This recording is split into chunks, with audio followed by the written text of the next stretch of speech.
Assalamu alaikum wa rahmatullah. On continue les noms d'Allah, Sifatul Husna, donc les noms et attributs d'Allah. Donc c'est toujours la série des noms d'Allah. J'essaye de vous laisser donc un peu de temps donc pour étudier le nom que je vous ai mis précédemment. Et les jours suivants, j'attends un peu et puis vous mets donc le nom d'Allah, un nouveau nom, donc parce qu'il y en a 99. C'est juste pour que vous ayez le temps de l'étudier pour passer à un autre. Voilà, c'est comme ça qu'on devrait penser pour pouvoir étudier quelque chose et pas tout directement sans presser, car la précipitation vient du diable. Donc on y va en douceur, lentement, pour pouvoir apprendre les noms et attributs d'Allah Azza wa Jal. Et aussi, ça vous permet aussi, par rapport à ma petite vidéo qui dure de 1 minute pour vous apprendre donc le nom et attributs sans faire trop de romans par rapport à ça, de aussi vous inviter à faire aussi votre recherche sur le nom et l'attribut et de vraiment bien l'emmagasiner dans votre cerveau, qu'il soit quelque chose devenu normal de connaître nom et attributs d'Allah Azza wa Jal. Voilà, je passe donc au nom Al-Kabir. Donc comme il y a des similitudes dans les noms d'Allah, Al-Ali, Al-Akbar, Al-Adim. Et bien ici Al-Kabir, donc c'est celui qui mérite que tout lui revient en fait. Il est au-dessus, il est le grand des plus grands, c'est lui le grand. Il est au-dessus, encore une fois, de toute chose, une similitude avec ses noms précédents, mais il mérite à lui seul la vénération ultime, unique, donc pour cela qu'on ne lui associe rien. Donc Al-Kabir, les mérites de toutes les vénérations lui reviennent, et donc on ne met pas Allah et à côté une autre divinité. Tous les mérites reviennent à Allah Azza wa Jal, car il est le seul et l'unique, sans lui associer quoi que ce soit. D'ailleurs, vos divinités ne peuvent rien vous apporter si ce sont des statues, des arbres ou autres. Mais Allah vous apporte tout. C'est lui le créateur des cieux et de la terre. Et bien sûr, des terres, j'en avais parlé car il y a d'autres terres que notre terre à nous. Subhanallah, donc Allah mérite toute la vénération, lui revient à lui.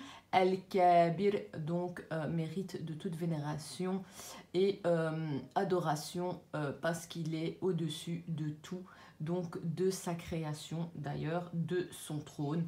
Et c'est lui qui crée les choses donc il crée les choses à partir de rien. Il crée ce qu'il veut, il suffit qu'il dit kun fayakun, et aucune autre divinité inventée par l'être humain n'est capable de créer ces cieux et ces terres et créer un Coran semblable comme les paroles divines d'Allah Azza wa Jal. Donc Allah défie l'être humain de créer un Coran donc si bien noté, si bien écrit avec tous les miracle que renferme ce Coran, et que Ali alayhi salatu wassalam a repris avec lui, donc ça a été repris, le véritable Coran, parce que les gens n'en ont pas voulu, donc autant des compagnons, et ils ont préféré brûler, mais celui de Ali était le véritable. Et d'ailleurs le Mahdi reviendra pour faire le islah, c'est pour cela qu'il doit revenir, pour faire le islah des savants, mais aussi des êtres humains, et de guider donc ce monde vers quelque chose de bien, comme le faisait le prophète sallallahu alayhi wa sallam. C'était donc la mission du prophète alayhi wa sallam, d'être l'avertisseur de l'humanité et pas juste des Arabes. D'accord, Allah l'a envoyé pour l'humanité afin de guider cette humanité, mais après cela les gens se sont divisés. D'ailleurs, pourquoi Allah a-t-il fait que l'arabe soit donc l'arabe? Parce qu'ils n'avaient déjà pas de livre divin, les arabes. Ils n'avaient pas de livre sacré. Ils vivaient comme des bêtes, comme des an'am, comme des animaux, des bestiaux, si vous voulez. Ils n'avaient ils créaient eux-mêmes leur divinité. Ils adoraient des vaches, des statues, c'était de père en mère, les ancêtres, c'est pour ça qu'Allah dit dans le Coran, et ne suivez pas vos pères et mères, d'accord, ils sont vos pères et mères, vous leur devez respect, mais c'est à vous de découvrir la vérité, de faire les recherches, de iqra, comme il dit Allah dans surat Iqra.